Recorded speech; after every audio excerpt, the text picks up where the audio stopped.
L'Église catholique est un géant, comment dirais-je, malade, en voie de destruction, d'extermination finale. Et on le voit bien, c'est l'histoire de Vatican. Je parle de Bergoglio. Oui, mais même c'était avant. Depuis Vatican II, l'Église a renoncé à ses fondamentaux, qui est de la rupture entre l'Ancienne Alliance et la Nouvelle Alliance.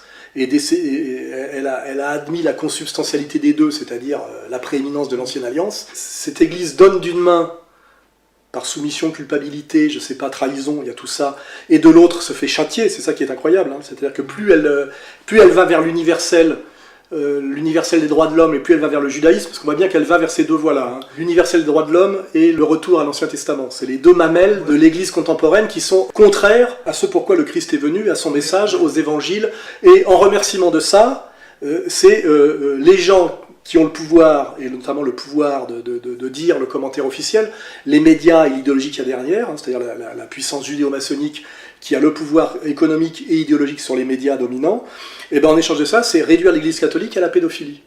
Alors qu'en plus, c'est même pas de la pédophilie, ça s'appelle de la... le terme, c'est éphébophilie.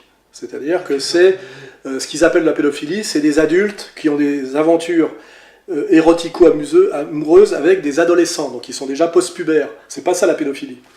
La pédophilie, c'est pas ce qu'on reproche en ce moment aux prêtres dénoncés 30 ans après. La pédophilie, c'est ce dont se vantait Cohn-Bendit. Vous savez, quand une petite fille de 5 ans et demi, commence à vous déshabiller, c'est fantastique.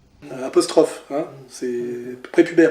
Donc, et ce qui est intéressant, c'est qu'au moment où on attaque les prêtres, soi-disant pour pédophilie, alors que c'est de l'éphébophilie, cette éphébophilie est considérée comme du progressisme légitime, voire souhaitable, par toute l'idéologie LGBT. C'est-à-dire que selon que vous soyez juif libertaire comme Cohn-Bendit ou prêtre catholique comme Barbarin, oui, vous serez attaqué et condamné illégalement, puisque tout est prescrit, en termes de droit ça ne tient pas, et de l'autre côté, vous serez injustement attaqué. Vous voyez ce que vous voulez ? Donc on voit bien que le problème, c'est le prêtre.